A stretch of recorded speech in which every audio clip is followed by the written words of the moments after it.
네, 입에 쓴 약이 몸에 좋다는 말이 있죠. 달고 기름지고 맛있는 음식은 몸에 좋지 않습니다. 아시는 분은 아시겠지만 저는 과자를 굉장히 좋아합니다. 그래서 전에 그 신방 갔을 때 어떤 성도가 전부 과자만 내놨더라고. 그것도 또 지겹더라고요. 거기에 과일도 하나 좀 있어야 되는, 과자만 전부 다. 예. 어렸을 때부터 과자와 빵을 입에 달고 살았어요. 그 버릇이 있어서 그런지 일주일에 과자 한두 봉지 정도는 먹어야지. 안 먹으면은 그냥 막 먹고 싶은 거 있죠. 근데 최근에 과자 금지령이 내려졌습니다. 그 이유는 지난달에 그 정기 검진을 받았는데요. 혈압은 보더라인이고요. 콜레스테롤이 260이 됐어요. 전에 콜레스테롤 약을 좀 먹었는데 많이 좋아져서 약을 안 먹었거든요. 근데 이번에 검사를 받고 나서 의사가 강력하게 약을 먹으라고 그렇게 얘기를 했습니다. 제 처는 그 콜레스테롤의 주 원인이 과자라고 주장을 하는 거죠. 저는 별로 그렇게 과학적인 근거가 없다고 생각은 하지만 어떻게 하겠습니까? 과자를 먹을 수 없는 거죠. 그래서 이제 그로서리에 가면 절대로 과자를 못 사게 합니다. 과자가 입을 즐겁게는 하지만 몸에 좋은 것은 아니니까 할 말이 없는 거죠. 이제는 건강에 신경을 써야 될 나이이기 때문에 음식을 조심을 해야 됩니다. 특별히 당뇨에 걸린 분들은 음식 각별히 조심해야 되죠. 입에 맞는 음식 그냥 막 먹었다가는 당뇨 수치가 올라가서 어려움을 당할 수도 있습니다. 이게 무슨 말을 하려고 하냐 하면은 음식이 건강에 반드시 필요한 거죠. 필수적인 겁니다. 중요한 겁니다. 그런데 음식 때문에 건강을 잃어버릴 수도 있다는 거죠. 그러니까 음식의 아이러니죠. 여러분, 우리가 음식은 반드시 먹어야 살죠. 그러나 영양분을 너무 많이 섭취하면 그게 오히려 우리에게 해로움을 줄 수 있다. 그런 거 아니겠습니까? 북한의 김정은이는 매일 폭음과 폭식을 한다고 합니다. 그래서 의사들이 그 김정은의 그 뚱뚱한 모습을 보고 말하기를 저 정도 되면은 각종 성인병이 다 생길 거다. 그래서 오래 못 살 것이다. 이렇게 얘기를 합니다. 이제 겨우 30대 초반을 간 넘긴 나이에 오래 못 살 거다라는 이야기를 들으면은 안 되는 거죠. 그 불쌍한 인간 아니겠습니까? 재물도 마찬가지라고 생각합니다. 재물은 중요한 겁니다. 그리고 필요한 거죠. 그러나 여러분, 재물이 너무 많으면 어떨까요? 재물이 너무 많으면 너무 좋겠죠. 다다익선이겠죠. 근데 사실은 그렇지 않습니다. 재물이 많으면 많을수록 만족하지 못합니다. 그리고 행복하지도 않습니다. 그래서 재물을 모으는 사람들이 계속해서 모으려고 노력하는 거예요. 그 정도면 되지 않았나? 아니요. 더 모으려고 하는 거죠. 왜요? 만족하지 못하니까. 나중에는 재물 모으는 거에 빠져서 인간성을 잃어버리게 되는 거죠. 그래서 남 못할 짓까지 해가면서 재물을 모으지 않습니까? 근데 그런 사람들을 보면 불쌍한 생각이 드는 거죠. 저렇게 재물을 모아서 뭐 하려고 하나? 그렇죠? 지식도 마찬가지입니다. 사람이 공부를 해서 지식이 많아지면 많은 사람들을 고루 이롭게 해야 되지 않겠습니까? 그것이 공부하는 목적이 되겠죠. 근데 어떻습니까? 많은 지식과 명석한 두뇌를 가지고 출세를 하고 권력을 잡으면 온갖 못된 짓을 다 하지 않습니까? 한국에서 어떤 검사장 출신의 변호사는 정관 예우를 이용해서 수백억을 끌어모았다고 합니다. 뭐 오피스텔인지 뭔지 하는 것이 100몇십 채가 있었다는 거예요. 야, 이거 해도 너무한 거예요. 그렇죠? 그러니까 고양이에게 생선 맡긴 격이 되는 거죠. 왜 공부를 하는 겁니까? 이거 자신을 상실한 사람이거든요. 이거 불쌍한 사람이에요. 그래서 저는 이 세상에서 제일 불쌍한 사람이 누구냐? 자신을 상실한 사람이다. 전 그렇게 생각합니다. 또 다른 말로 얘기하면 삶의 목적의식을 잃어버린 사람이다. 그러니까 말씀드렸지만 돈을 열심히 버는데 왜 돈을 버는지를 모르는 거예요. 공부 열심히 하는데 왜 공부하는지를 모르는 거죠. 더 나아가서 우리가 살긴 사는데 왜 사는지를 모르는 거죠. 예를 한번 들어보면은 우리가 이민을 오면은 정말 열심히 일하지 않습니까? 뼈 빠지게 일을 해서 돈을 어느 정도 벌었어요. 근데 나중에 보니까 자식은 집 멋대로고 가정은 풍비박산 났고 몸에는 병이 들여서 자리 보존하고 누웠습니다.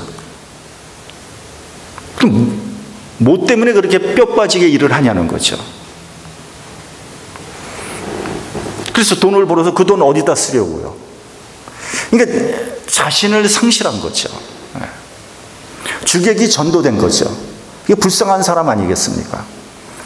여러분, 소유와 존재는 다른 거죠. 그러니까 영어로 얘기하면 to have, 그거와 to be, 이건 전혀 다른 겁니다. 즉, 가졌다는 것과 되어진다는 것을 구분할 줄 알아야 돼요. 한번 생각해 보십시오. 돈이 있다고 지식까지 있는 겁니까? 지식이 있다고 교양도 갖춘 겁니까? 교양이 있다고 인격자라고 얘기할 수 있겠습니까? 인격이 있다고 영적인 사람이라고 얘기할 수 있겠습니까? 여러분, 우리의 착각은 이런 겁니다. 돈이 있으면, 저 사람 돈 많으면 저 사람 인격도 훌륭할 것이다, 이렇게 생각하는 거예요. 지식이 있으면 저 사람 교양까지 있을 것이다, 그렇게 생각하는 거예요. 또 이 세상에서 뭐 박사학위 공부를 많이 했으면 저 사람이 영적인 면도 많이 알고 있을 거다, 이렇게 생각을 하는 거예요. 여러분, 그거 착각입니다. 그거 엄청난 착각이에요. 일전에 한국의 교육부에서 교육 정책을 입안하는 고위공직자 나모라는 사람이 있었습니다. 인류대학 졸업하고 행정고시 패스한 한국에서 엘리트죠. 근데 이 사람이 뭐라 그러냐면 민중은 개돼지다, 그렇게 얘기했어요. 그리고 신분제 사회로 되돌아가야 된다, 그런 망언을 해서 파면을 당하지 않았습니까? 여러분, 그것은 무엇을 의미하고 있는 겁니까?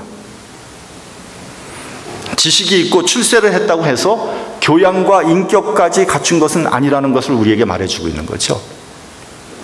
여러분, 그 책을 본 사람들 많습니다만 한국의 석학 이어령 씨, 지성에서 영성으로, 영성까지 영성으로. 여러분, 한국에서 이어령 씨 하면 최고의 석학이죠. 그 사람 한번 책 한번 읽어보세요. 기가 막혀요. 정말 얼마나 잘 썼는지 모릅니다. 지성은 머리가 터지게 갖고 있었는데 그렇다고 그 사람이 영성까지 가지고 있는 게 아니잖아요. 그 사람 70이 넘어서 세례를 받았어요. 그 사람이 영성을 갖기까지 얼마나 많은 고통과 아픔이 있었습니까? 그러니까 지성을 갖고 있다 해서 영성까지 갖고 있는 게 아니거든요. 또 다른 예를 하나 들겠습니다. 이 예는 제가 좀 망설였어요. 근데 제 나름대로 사실이라고 생각되기 때문에 말씀을 드리는 겁니다. 지난주에 한국은 그야말로 아수라장이었습니다. 그것은 박근혜 대통령 비선 실세 최순실이라는 여자 때문입니다. 드러난 정황으로 볼 때 대통령이 그 여자의 도움을 받은 것이 아니라 그걸 넘어서서 결제를 받은 것 같습니다. 그 여자의 명령대로 움직였다는 것을 부인하기 어렵게 됐어요. 모든 국가 비밀 서류가 청와대 비서를 통해서 그 여자에게로 넘어갔고 그 여자가 첨삭한 것이 그대로 발표가 됐습니다. 여기까지 팩트입니다. 팩트. 그러니까 국정이 그 여자에 의해서 농단된 겁니다. 여러분, 청와대가 어떤 곳입니까? 한국의 유수의 최고의 지성과 유수의 두뇌가 모인 것 아닙니까? 그런데 왜 대통령은 그렇게 한국의 최고의 석학을 제쳐두고 아주 평범한, 제가 보면 평범보다도 더 못한 강남 아줌마의 조언을 들은 것일까요? 그 여자가 최고의 지성도 아니고 엘리트도 아닌데 말이죠. 왜 그런 일이 일어났을까요? 그러니까 정상적인 생각으로는 이해가 되지 않죠. 뭐 여러 가지 이유가 있겠지만 저는 대통령이 사이비 종교에 빠졌기 때문이라고 생각합니다. 대통령이 젊었을 때 최태민이라는 자가, 이거 자꾸만 목사라고 하는데 목사 아니에요, 여러분. 목사 아무데나 붙이는 거 아니에요. 최태민이라는 자가 돌아가신 유경수 여사를 만나게 해주겠다고 하는데 혹해서 그때부터 사이비 종교에 빠져서 지금까지 헤어나오지 못하고 있는 거예요. 그러니까 이 얘기는 뭘 얘기하는 거냐? 지성과 영성은 다른 거라는 거예요. 사무엘상을 보면 이스라엘의 초대 임금 사울이 블레셋과의 전쟁을 앞두고 굉장히 불안했습니다. 두려웠습니다. 그래서 하나님 앞에 가서 물어보죠. 이 전쟁 어떻게 되겠습니까? 여호와께서 꿈으로도 우림으로도 선지자로도 대답해 주지 않았습니다. 그러니까 어떻게 됐습니까? 결국 누굴 찾아갑니까? 엔돌의 신접한 여인을 찾아가는 거예요. 궁금하니까, 불안하니까. 영매술로 죽은 사무엘이라고 하는 사람을 만나게 되는 거죠. 사무엘이 아니지만 하여튼 그렇게 되어 있습니다. 이 사건으로 인해서 사울은 완전히 파멸당하게 되는 겁니다. 여러분, 아무리 똑똑해도 한번 사이비 종교에 빠지면요, 영혼이 붙잡히는 거예요. 영적인 세계는요, 인간의 지혜나 인간의 교양과는 차원이 다른 세계입니다. 영적인 세계를 알아야 돼요. 아무리 똑똑해도 잘못 빠지면은 그 영혼이 놀아나는 거예요. 대통령 아니라 그 할아버지라도 당하는 겁니다. 여러분, 인간은 누구나 본능적으로 무언가를 추구하게 돼 있습니다. 그래서 공부도 하고 재물도 모으고 뭐 출세도 하고 심지어는 사랑도 하는 거 아니겠습니까? 근데 이상하게도 그렇게 자신이 추구했던 세상적인 것을 얻으면 만족할 것 같은데 만족이 안 되는 거예요. 행복하지도 않은 거예요. 마치 소금물을 들이키는 것 같이 목이 더 마르게 되는 겁니다. 왜 그런 것일까요? 아니, 내가 그렇게 염원했던 거, 내가 그렇게 추구했던 걸 내가 소유했으면 만족해야 되는데 왜 만족하지 못할까요? 왜 행복하지 않을까요? 인간의 문제는요, 소유의 문제가 아니라 존재의 문제이기 때문입니다. 다시 말하면 자기 자신을 찾아야지 인간은 비로소 만족할 수 있는 거예요. 그러면 어떻게 해야지 자기 자신을 찾을 수 있나 하는 거죠. 답은 하나입니다. 하나님을 알아야 돼요. 옆에 있는 사람하고 한번 얘기하세요. 하나님을 알자. 얘기하세요, 빨리. 하나님을 알자. 네, 하나님을 알자. 잠언에 보면요, 이렇게 되어 있습니다. 여호와를 경외하는 것이 지혜의 근본이다. 여러분, 우리가 지혜를 얻으려고 노력하잖아요. 하나님을 경배하는 것이 지혜의 근본이다. 여러분처럼 이렇게 나와서 예배 드리는 자가 지혜로운 자라는 거예요. 또 호세아는 이스라엘이 하나님을 아는 지식이 없어서 망한다. 이스라엘이 힘이 없고 군사력이 약해서 망한다는 게 아니에요. 하나님을 아는 지식이 없기 때문에 망한다는 거예요. 그게 호세아 선지자의 진단이에요. 칼빈은 기독교 강요에서 하나님을 알지 못하고는 나 자신을 알 수 없다고 했습니다. 시편 42편을 보면 사슴이 시냇물을 찾기에 갈급함같이 내 영혼이 주를 찾기에 갈급하나이다 라고 되어 있습니다. 그러니까 사슴이 시냇물을 찾아서 그 해갈을 하잖아요. 마찬가지로 내 영혼은 주를 찾아야지만 비로소 만족할 수 있고 행복할 수 있는 거라는 거죠. 우리 오늘 본문 2절을 한번 같이 봉독하겠습니다. 본문 2절. 자, 시작. 삭개오라 이름하는 자가 있으니 세리장이요 또한 부자라. 예, 오늘 주인공 삭개오라는 사람은 세리장이고 부자였습니다. 근데 뭐 여러분 많이 들으셨겠지만 이 세리라는 직업은 민족 반역자로 손가락질 받는 그런 멸시당하는 직업이었죠. 왜냐하면 세리는 세금 걷어들이는 사람이기 때문에. 여러분 우리도 여러분 혹시 IRS에서 편지가 딱 오면 기분 좋습니까? 기분 굉장히 안 좋죠. 예. 여러분 세금 받으러 여러분 집에 오면 여러분 기분 좋겠어요? 예. 누구나 돈 준다 그러면 기분 좋지만 세금 내라 그러면 기분 안 좋은 거예요, 여러분. 유대인들은 로마의 억압을 당하는 것도 서러운데 그들에게 세금까지 착취를 당하니까 너무 원통한 거죠. 억울한 거죠. 그 최전선에 누가 있었냐? 세리가 있었던 거죠. 로마 정부는 유대인 앞잡이를 앞세워서 세금을 거두어 들였는데 세금 중에 일정 금액을 로마 정부에 납부를 하면은 나머지는 세리가 다 가져가는 그런 나눠먹기 시스템이었거든요. 그러니까 세리는 악착같이 세금을 더 많이 거두어 드려야 돼요. 그래야지 자기한테 떨어지는 돈이 많은 거죠. 그러니까 세리는 이스라엘 사람들의, 유대인들의 공공의 적이 될 수밖에 없는 거죠. 돈은 많이 벌겠지만 동족으로부터 멸시와 천대를 받고 왕따를 당하는 신세가 되는 겁니다. 그래서 여러분 세리라고 하면 그 단어에 항상 죄인이라는 타이틀이 따라다니는 겁니다. 그리고 세리와 창녀를 같이 묶어서 얘기를 하는 거예요. 세리와 창녀. 그러니까 세리는 어느 정도의 취급을 받았냐면 몸 파는 여자의 정도의 취급을 받은 거예요. 그런데 여러분 우리가 세리의 입장에서 한번 생각해 볼 필요가 있어요.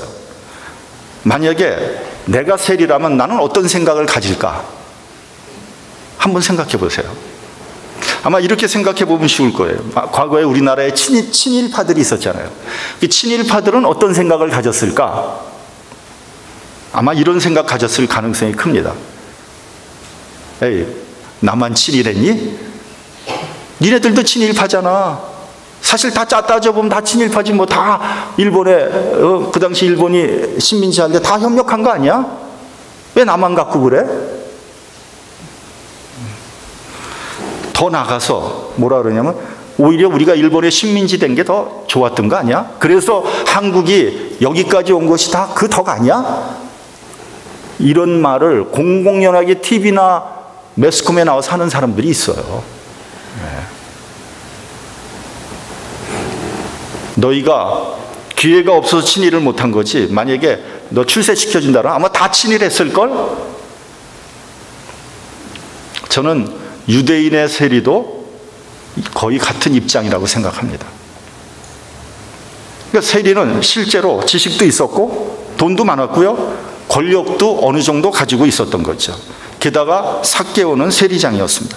욕은 좀 먹고 손가락질은 좀 받았지만 세상적으로 별 아쉬움이 없는 그런 사람들 아니겠습니까? 자, 그렇다면 세상적으로 부족함이 없다고 다 된 겁니까? 아니, 나는 부자고 나는 지위도 있고 아는 것도 많고 그게 다 되는 겁니까? 그렇다고? 그 마음 한구석에는 죄인이라는 생각을 가지고 있는 거예요. 나는 죄인이지. 겉으로는 안 그런 척 떳떳한 척하고 그렇게 살아가지만 속으로는 나야말로 죄인이지 하는 생각을 가지고 있을 거예요. 왜요? 양심은 못 속이니까.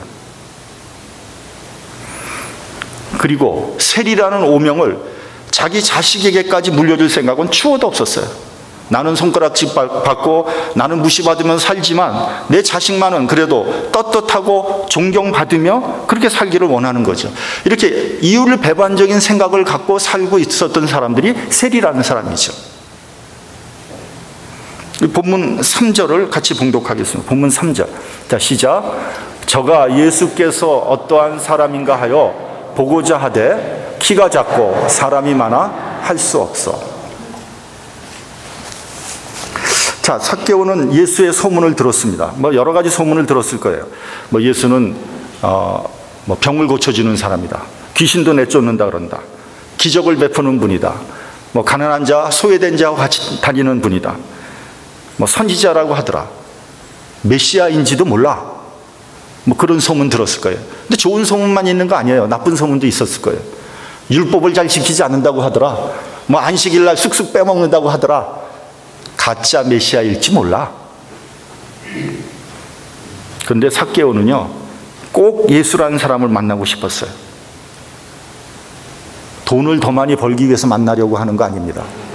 병을 고치기 위해서 만나려고 한 거 아닙니다. 어떤 권세와 어떤 권력을 더 얻기 위해서 예수를 만나려고 하는 거 아닙니다. 그럼 왜 예수를 만나려고 하는 것일까요? 마음 한편에 있었던 양심의 문제, 죄의 문제를 해결받을 수 있을 거라는 기대를 가지고 있었던 거예요. 예수라면 내 마음속에 가지고 있는 이 괴로운 문제, 이 아픔의 문제를 아마 해결해 줄 수 있을 것이다. 그런 면에서 삭개오는 가장 순수하고 깨끗한 목적을 가지고 예수님을 만나려고 한 거예요. 그런데 그곳에는 많은 사람들이 있었고 삭개오는 키가 작았습니다. 이 말이 뭐냐면 장애물이 있다는 거예요. 장애물이. 예수를 만나고 싶은데 장애물이 있는 거예요. 그래서 그는 예수를 보기 위해서 뽕나무 위로 올라간 거예요. 나이가 지긋한 세리장, 이 사람이 나무에 기어 올라가 있는 그 모습을 한번 상상해 보십시오. 사람들이 아마 그랬을 거예요. 저 죄인이 왜 나무 꼭대기에 올라가 있지? 정말 주책이네. 꼴불견이구만. 아마 그렇게 수군거렸을 거예요. 근데 삭개오는 그러한 조롱이 전혀 문제가 되지 않아요. 왜냐하면 내 마음속에는 나의 문제를 해결할 수만 있다면 조롱을 받을 각오가 돼 있는 거예요. 이거 굉장히 중요한 겁니다. 그래서 이 삭개오는 자기 앞을 가로막고 있는 그런 장애물을 뛰어넘었다는 거예요. 그리고 기어코 이 절호의 길을 놓치지 않은 거예요. 여러분, 그렇습니다. 여러분, 기회가 항상 있는 거 아니에요. 그리고 기회가 있어도 그걸 잡아야 되는 거예요. 은혜를 받는 것도 기회입니다. 사도 바울이 이렇게 말했습니다. 보라, 지금은 은혜 받을 만한 때요, 지금은 구원의 날이로다. 여러분, 은혜가 아무 때나 받을 수 있는 거 아니에요. 여러분, 그거 놓치면 평생을 예수가 누군지 모르고 신앙생활 하는 거예요. 이 시간 내가 은혜 받을 만한 은혜가 나한테만 온다. 그때 어떻게든지 그 기회를 잡아야 되는 거예요. 지금이 바로 그 기회 아니겠습니까? 지금이 바로 그 시간 아니겠습니까? 본문 5절을 같이 봉독하겠습니다. 자, 시작. 예수께서 그곳에 이르사 우러러 보시고 이르시되 삭개오야 속히 내려오라. 내가 오늘 내 집에 유하여야 하겠다 하시니. 예수께서 삭개오를 개인적으로 만나주는 그런 모습입니다. 주님께서는 간절히 은혜를 원하는 사람, 그리고 기회를 붙잡는 사람을 반드시 만나주십니다. 그래서 우리가 예수님을 개인적으로 만날 수 있는 거예요. 그게 바로 은혜 받는다는 거 아니겠습니까? 그러므로 아직도 주님을 만나지 못한 사람이나 영생이 무엇인지 모르는 사람은 아직까지 간절히 주님 앞에 구해보지 못한 거예요. 기회를 잡지 못한 거예요. 기회가 왔는지도 몰라요. 붙잡지 못한 거예요. 오늘 삭개오는 예수님 만났어요. 그리고 이렇게 말합니다. 우리 본문 8절 같이 봉독하겠습니다. 자, 시작. 삭개오가 서서 주께 여짜오되 주여 보시옵소서. 내 소유의 절반을 가난한 자들에게 주겠사오며 만일 네 것을 토색한 일이 있으면 4배나 갚겠나이다. 자, 내 소유의 절반을 가난한 자에게 주겠습니다. 그리고 네 것을 내가 훔친 거, 뺏은 것이 있다면 4배를 갚겠습니다. 삭개오가 자신의 본 모습을 찾게 된 거예요. 인간의 존재의 의미를 알게 된 겁니다. 내가 왜 이 땅에 살고 있는지, 하나님께서 나를 통해서 어떤 계획이 있는지 깨닫게 된 거예요. 이렇게 우리가 예수를 만나게 되면요, 우리 본 모습을 보게 되는 거예요. 그동안에는 이유가 많았어요. 아까 말씀드렸지만 변명도 많아요. 왜 나만 죄인이냐? 니네도 죄인 아니야? 내가 안 하면 어차피 누군가가 해야 될 일 아니야? 할 말이 많죠. 그러나 예수를 만나고 나면 자신의 본 모습이 보이는 거예요. 나야말로 죄인이구나. 내가 영락없는 도둑이구나. 더 이상 이렇게 살 수 없구나. 그걸 고백을 하는 거예요. 내 소유의 절반을 가난한 자에게 주겠습니다. 11조 바치겠다는 거 아니에요. 그 욕을 얻어먹으면서 얻은 재산, 그 정말 수모를 당하면서 얻은 재산의 반을 가난한 자에 주겠다는 거예요. 이 말은 무슨 말이냐면 이제까지 내 욕심대로 사는 것 그만두겠다는 거예요. 내 중심적으로 사는 것 포기하겠다는 겁니다. 그 아까운 돈 아낌없이 쓰겠다는 거예요. 이제는 돈에 얽매이지 않겠다는 거예요. 그의 인생의 방향이 바뀐 거예요. 주님을 만나는 순간 삭개오는 자신의 본 모습을 찾은 겁니다. 자기 욕심, 자기 방어가 무너지고 완전히 회개를 한 거예요. 여태까지 가던 길을 돌아서서 전혀 새로운 방법으로 살아가는 겁니다. 이것이 회개예요. 회개는요, 그냥 말로 내가 예수님 믿는다고 고백하는 거 아니에요. 어떤 사람은 그럽니다. 내가 정말 예수님 만났습니다. 예수님 내가 믿습니다. 할렐루야 막 이러면서 그 다음에 엎드려서 뭐라 하면 주님 이번에 비즈니스 했는데 잘 되게 해주세요. 아니, 여태까지 수전노로 살았는데 돈 또 달라 그러면 그게 어떻게 회개한 거예요? 회개한 거 아니에요. 감정적으로 예수님을 믿는 거죠. 회개는요, 삶의 태도가 바뀌어버리는 거예요. 삶의 방식이 바뀌는 게 회개입니다. 입으로만 하는 거 회개 아니에요.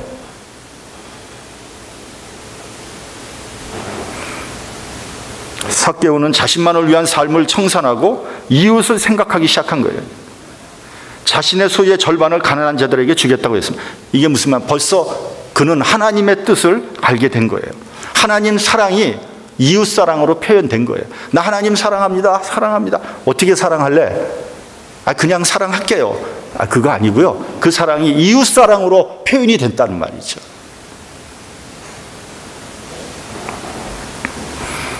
이웃은 사랑하지 않으면서 하나님을 사랑한다는 것은 말이 되지 않는 말입니다. 종종 보면 그런 사람이 있어요. 만나기만 하면 하나님이 어쩌고 저쩌고 성령 충만 할렐루야 하고 딱 돌아서면 남 헐뜯기 시작해. 이거 잘못된 신앙이거든요. 눈에 보이는 이웃을 사랑하지 않고 눈에 보이지 않는 하나님을 사랑한다는 것은 어불성설입니다. 그럴 때 예수께서 말씀하셨습니다. 오늘 구원이 이 집에 이르렀으니 이 사람도 아브라함의 자손이로다. 본문 10절 같이 봉독하겠습니다. 자, 시작. 인자에 온 것은 잃어버린 자를 찾아 구원하려 함이니라. 인자가 온 것은 잃어버린 자를 찾아서 구원하려 함이니라. 얼마나 귀중한 말씀입니까? 주님은 이런 사람을 찾으러 이 세상에 오신 거예요. 삭개오는 부자였지만 양심의 가책을 가지고 살고 있었던 사람이에요. 지식이 있고 지위가 있었지만 고통 중에 살았습니다. 불편한 것은 없었지만 죄악 속에 살아가고 있었습니다. 좌절과 두려움 속에 살아가고 있었습니다. 이제 주님께서 그의 고통의 멍에를 풀어주셨습니다. 영적인 자유함을 주신 거예요. 여러분, 구원은요, 가난한 자를 부유하게 만드는 게 구원 아닙니다. 구원은 병 고쳐주는 게 구원 아닙니다. 구원 받고 내가 많이 부자가 됐다, 뭘 얻었다, 뭘 잃었다, 이런 문제가 아니에요. 오히려 내가 가지고 있는 것을 내어놓는 겁니다. 왜요? 구원은 소유의 문제가 아니라 존재의 문제이기 때문입니다. 영적인 자유함을 얻게 되는 겁니다. 여러분, 내 안에 부끄러움이 있습니까? 고통과 두려움이 있습니까? 실망과 좌절이 있습니까? 사망의 그림자가 내 앞에 드리워져 있습니까? 예수님으로 말미암아 잃어버린 나의 본 모습을 찾으시고 영적인 자유함을 얻으시기 바랍니다. 그것이 구원입니다. 인자가 온 것은 잃어버린 영혼을 찾아서 구원하기 위함입니다. 기도하겠습니다.